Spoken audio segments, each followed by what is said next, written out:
se sumó a la revolución maderista que derrocó a la dictadura de Porfirio Díaz. Fue jefe de la famosa División del Norte, ganadora de batallas decisivas para el triunfo de la revolución, como las tomas de Ciudad Juárez, Torreón y Zacatecas. Pancho Villa, leyenda y mito, luchó ante todo por la justicia. Bicentenario de la Independencia Nacional, centenario de la Revolución Mexicana, Gobierno Federal.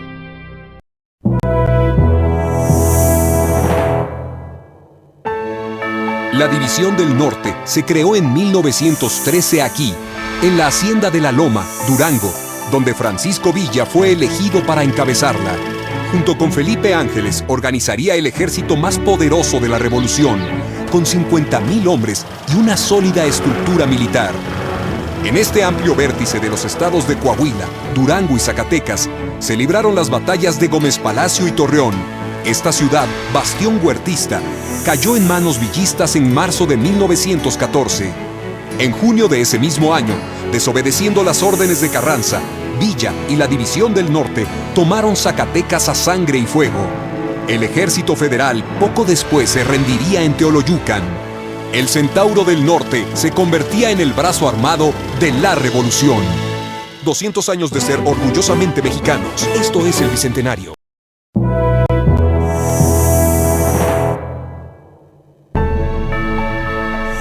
En este estado, Morelos, Felipe Ángeles buscó el diálogo con Zapata para establecer un acuerdo pacífico, confirmando así sus cualidades como político y humanista. Tras el golpe de Victoriano Huerta al gobierno maderista, Ángeles fue desterrado. A su regreso, se sumó a la División del Norte, a la que transformó en un ejército ordenado, con entrenamiento y estructura militar. En la batalla de Zacatecas, Ángeles trazó la táctica y la estrategia para uno de los triunfos más importantes de la Revolución. Las diferencias con Villa y la derrota de la División del Norte lo llevarían a abandonar el país. A su regreso, sería capturado por los carrancistas, que lo acusaron de traidor y lo fusilaron en Chihuahua en 1919. La Revolución perdió así a uno de sus mejores hombres. 200 años de ser orgullosamente mexicanos. Esto es el Bicentenario.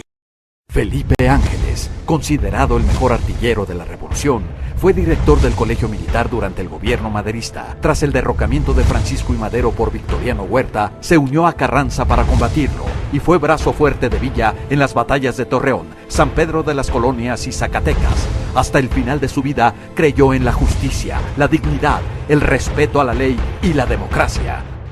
Bicentenario de la Independencia Nacional, centenario de la Revolución Mexicana, Gobierno Federal.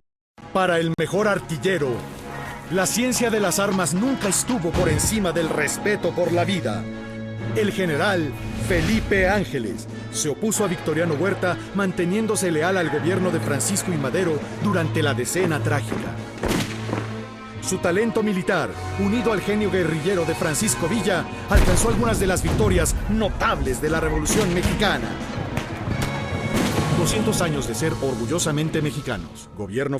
La División del Norte, el ejército más poderoso bajo el mando de Francisco Villa.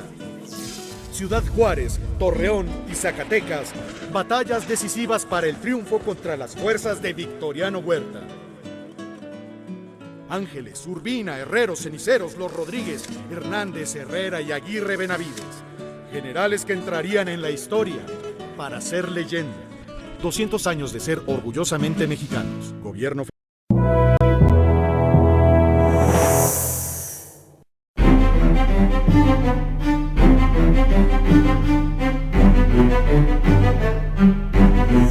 La División del Norte, comandada por Pancho Villa, fue el ejército más importante de la Revolución Mexicana. Al tener como estratega militar al general Felipe Ángeles, alcanzó sonados triunfos sobre el ejército federal en Gómez Palacio, Torreón y Zacatecas. El futuro de la División del Norte y de la Revolución se jugó en el Bajío. Villa contra Álvaro Obregón, el poderío militar villista contra la paciencia y el orden de los constitucionalistas. Después de cruentas batallas, la División del Norte fue derrotada. Villa regresó a su vida de guerrillero, mientras la División del Norte se extinguió irremediablemente. 200 años de ser orgullosamente mexicanos. Esto es el Bicentenario.